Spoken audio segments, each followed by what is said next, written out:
نزدیکی بود.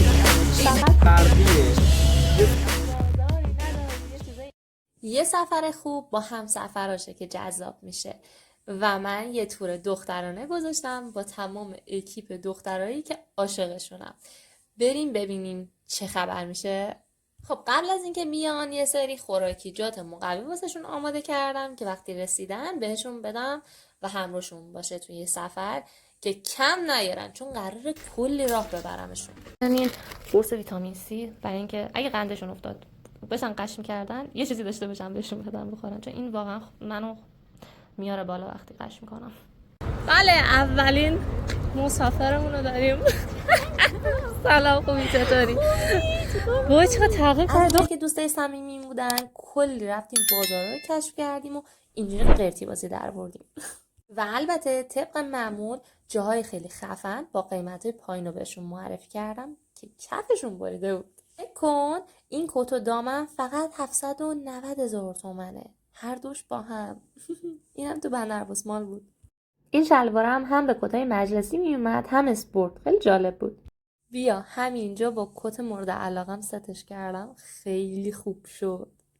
بعدش هم کلی کافه گالری خوشگل بندر رو رفتیم بهشون نشون دادم. حدس میزنی اینجا کجاه؟ شبش هم رفتیم این ادویه فروشی انصاری که ادویه‌های خیلی خوبی داره، مهیاوه داره و کلی چیزای باحال دیگه که الان میریم تو مغازه و بهتونش. اینجا کیانا کلی ترشی انبه و نونای خشکی خیلی خوشمزه طعمدار خرید و خرما و یه عالمه چیز دیگه. برای بچه‌ها دنبال یه صندل بودم که بتونن 24 با من راه بیان.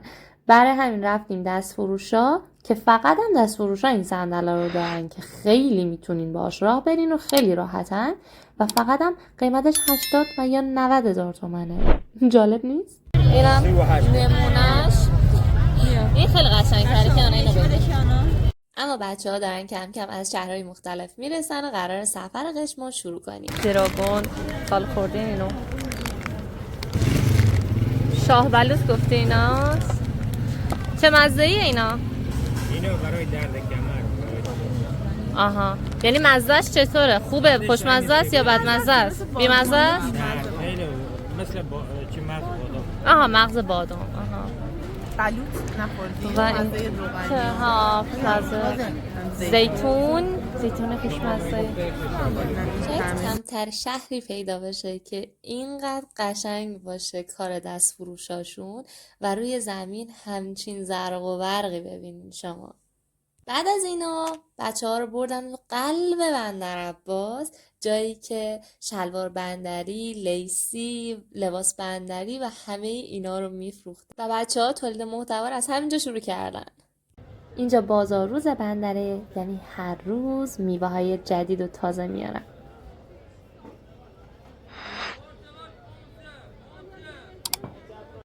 از اونجا که بچه ها خیلی کنجکاو بودن که بدونن معبد هندوها کجاست، رفتیم و بهش سر زدیم. درسته که چیز خاصی ازش باقی نمونده، ولی اینکه این بنا رو هنوز حفظ کردن نشونه ای از اهمیتیه که داره.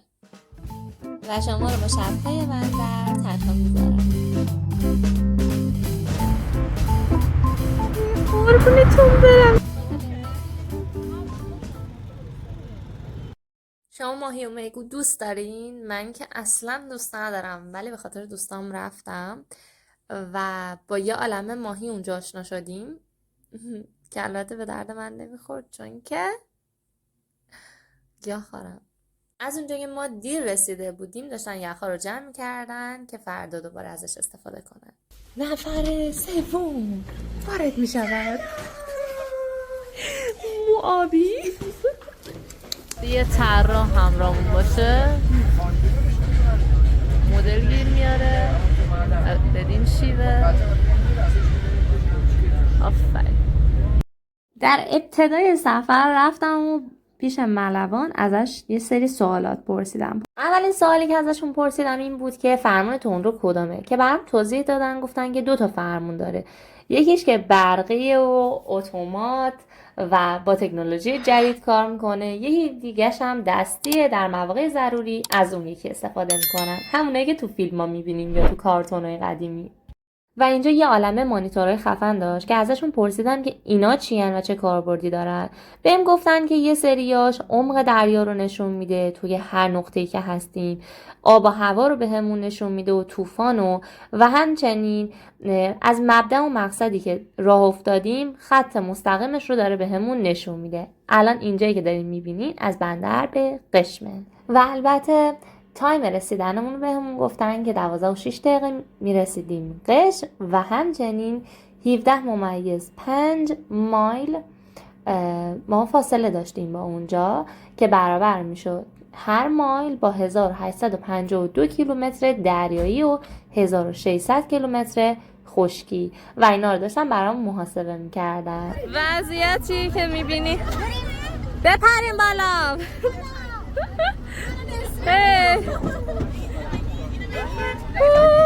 خیلی خالیه، هیچکی نرفت داخل بشینه، همه پاش. خدای اینجوری پایه باشیم.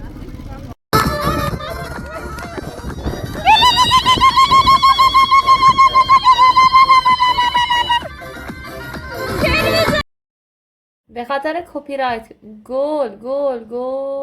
گل از همه رنگ که بیاین با هم دیگه بچه‌ها یه روز میارمتون خرید کنم. دقیقا تو همین مغازه بودم استوری گذاشتم و الان با دوستام اومدم. این کار با این کار 290 براش ریختم. خدا چه خیلی شدی. بعدش هم اومدیم درگهان. به بورس کلاه خوش آمدین. یه عالمه مغازه های گلچین بردمشون که قشنگ بتونن خرید کنن.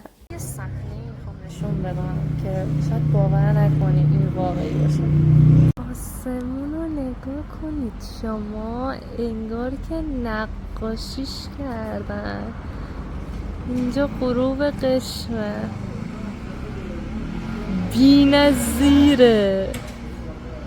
بی‌نظیره. وای اصلا هیچی نمیتونم بگم راجبش. بعد از کلی خرید سوار هایلوکس شدیم برگردیم شهر و بریم استراحت کنیم و میبینیم که باد داشت ما رو میبرد. فقط هر لباسی که اونجا خریده بودیم داشتیم تنمون کردیم که یکم گرم بشیم. بفرمایید. این هنر میخونخه که شکل هندسه رو با چوب، میخ و نخ درستشون کردیم و چون جذاب بشه با خلاقیت 3 جلوه متفاوت براش در نظر گرفتیم. حالا این جلوه روزشه که توی روز سفید رنگه و وقتی چراغا رو خاموش کنین و تاریک باشه فسفوری رنگ میشه که مثل یه ستاره 2 تا 4 ساعت درخشان میمونه. خیلی قشنگه. خواهش کنم. یه جلوه دیگه هم تابلومون داره که برقیه. یه سری نورپردازی داخل این قابا هست که وقتی به برق میزنین این شکل همیشه به درخشندگیش دسترسی داریم. وای اینم خیلی نازه. این چشمه نه؟ آره دقیقاً. چه قیمتیه؟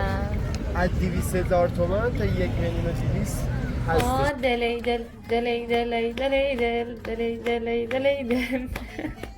گرمی بازاری نداری. یه چیزای این مدلی داشت میخون. بعد از کلی انرژی دادن به بچه‌ها توی ماشین رفتیم سوار قایق بشیم بریم دلفینا رو ببینیم. ساکت وایسادیم رو آب که دلفینا رو بتونیم ببینیم. حتی نباید تنش بهشون بدیم و خودمون خیلی هیجان زده بشیم چون میرن پایین. الان هم 2 تا دیدیم ولی بعد رفتیم. این همه بچه شر و شیطون چجوری اینقدر آروم وایسادن فقط به عشق این که دلفین ببینن. فکر کن چقدر دوست داشتن. نینیه اونا.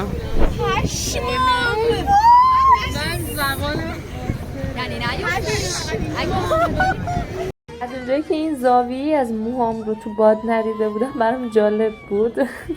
و اما ما رسیدیم جزیره زیبای هنگام. و چه آب زلال و تمیزی خدایی. نگاه خیلی تمیز خوبه. از اونجایی که توی فصل گرما هیچ مشتری ندارن، ما تلاش کردیم که ازشون خرید کنیم و ازشون حمایت کنیم. چیزای خیلی خوشگلی هم داشتن. نگاه با هم چه ستی زده ها. واو، such واو. زیبایی خلقت رو نگاه